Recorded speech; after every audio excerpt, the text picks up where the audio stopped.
ಈ ಹೈಕೋರ್ಟ್ ಆದೇಶ ಮತ್ತೆ ಜನಪ್ರತಿನಿಧಿಗಳ ಆದೇಶ ಎರಡನ್ನೂ ಪ್ರಶ್ನೆ ಮಾಡಿ ಏನಾದ್ರು ಮೇಲ್ಮನವಿ ಸಲ್ಲಿಸೋದಕ್ಕೆ ಏನಾದ್ರು ಪ್ಲಾನ್? ನಾವು ಇನ್ನೂ ಪೂರ್ಣ ಆದೇಶ ಸಿಕ್ಕಿದ ಮೇಲೆ ಅವೆಲ್ಲ ಮಾತಾಡೋದು. ಪೂರ್ಣ ಆದೇಶ ಸಿಕ್ಕಿದ ಮೇಲೆ, ಇವತ್ತಿನ ಆದೇಶ ಸಿಕ್ಕಿದ ಮೇಲೆ ನಾವು ಲಾಯರ್ಗಳ ಜೊತೆ ಚರ್ಚೆ ಮಾಡಿ will take A final decision.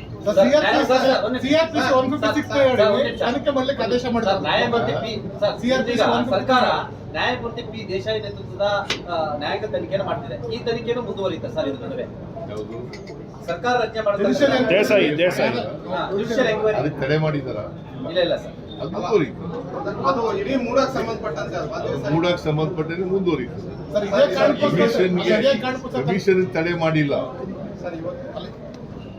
ನಾನು ನೋಡಿಲ್ಲ, ಅದಕ್ಕೆ ನಾನು ಹೇಳೋದು.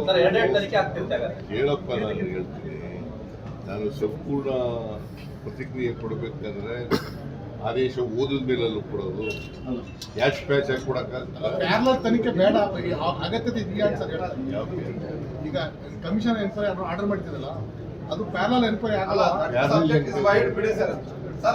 ಲೋಕಾಯುಕ್ತರು ಮಾಡ್ಬೇಕಲ್ಲಪ್ಪ ತನಿಖೆನ, ಪ್ಯಾರಲಲ್ ಇಲ್ಲ. ಲೋಕಾಯುಕ್ತನೇ ತನಿಖೆ ಮಾಡಬೇಕು. ಅದನ್ನ ಸಂಪೂರ್ಣ ಆದೇಶ ಓದಿದ ಮೇಲೆ ನಾಳೆ ಬೆಳಿಗ್ಗೆ ರಿಯಾಕ್ಟ್ ಮಾಡಿ.